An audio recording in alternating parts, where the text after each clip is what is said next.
Bonsoir ou bonjour amis du Seigneur.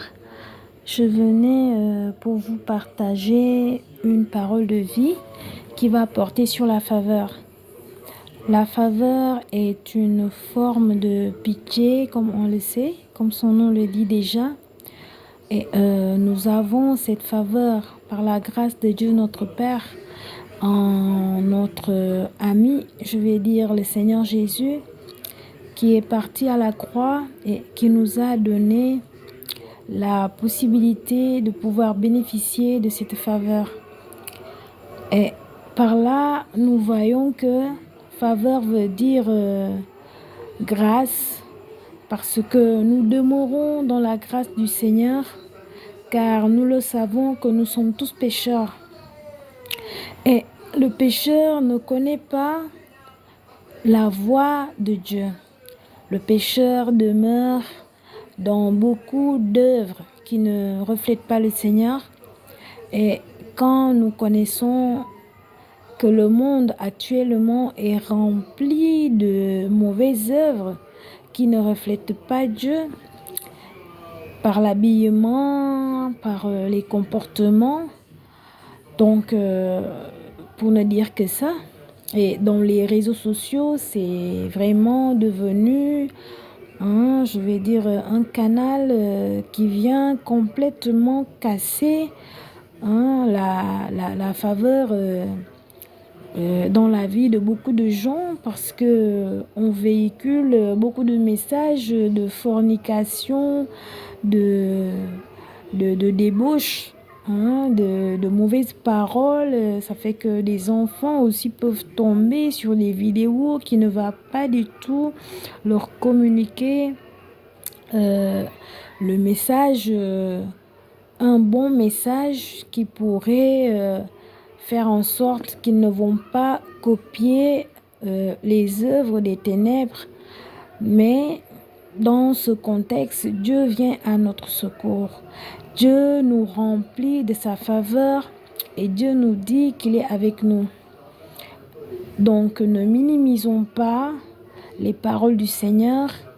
Et si par exemple ton cœur ne te reproche pas de faire le péché, de commettre le péché, tu dois prier ton Dieu, parce que soit tu es dans un péché qui te retient, disons, dans une prison, et ça peut être une forme d'esclavage du péché, comme par exemple tu bois beaucoup de vin, ou bien tu es addict à la débauche, peu importe quel genre, la drogue, ou bien tu pars avec beaucoup de femmes, tu pars avec les hommes et tu ne sais pas comment t'en sortir.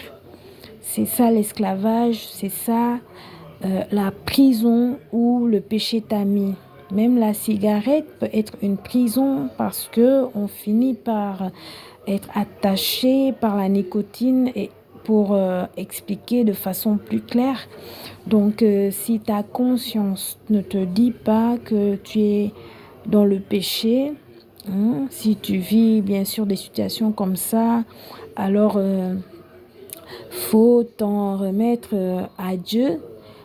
Faut demander de l'aide à ton Père, et il viendra te montrer, il viendra te donner sa faveur, il viendra te dire que c'est lui le pourvoyeur du salut, parce que quand on est dans ces prisons-là, on n'est pas vraiment sauvé.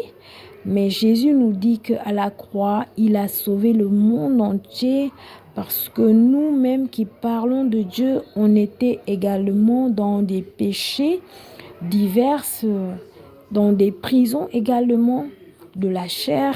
Mais Dieu, dans sa grâce, nous a accordé la possibilité aujourd'hui de le connaître et de venir vous partager ces moments, pour que vous soyez conscients que le péché existe, mais il y a la faveur qui est déposée sur nos chemins pour nous libérer. Si j'ai dit nos chemins, c'est pour dire les voies qu'on suit et qui sont des voies qui ne mènent pas aux voies de Dieu. Donc, je t'encourage à faire cette prière si tu fais partie des gens qui sont attachés par le vin, par la fornication, l'adultère, par la drogue, tu voles, peut-être même tu as posé des actes criminels graves, tu es violent, tu fais des querelles, tu désobéis à tes parents, tu es une femme, tu vends ton corps. Dieu t'aime, Dieu dit qu'il t'aime. Et il ne veut pas que tu dises que tu n'es pas une bonne personne. Il veut que tu saches qu'il te tend la perche. Ou bien tu y es dans l'idolâtrie. Tu pars dans des endroits où il y a des statues, tu te prosternes devant les statues. Dieu te dit qu'il est avec toi et qu'il te donne la possibilité de te repentir de tous ces péchés et il te donne la grâce de pouvoir lui appartenir. Ou bien tu pars dans des endroits où il y a beaucoup de mauvaises actions. On connaît qu'il y a beaucoup de mystiques. Donc si tu es dans un milieu où le mystique t'a attaché, donc Dieu t'appelle maintenant pour que tu lui donnes ta vie. Donc je vous demande de bien réécouter ce message et de savoir que Dieu vous aime. À demain.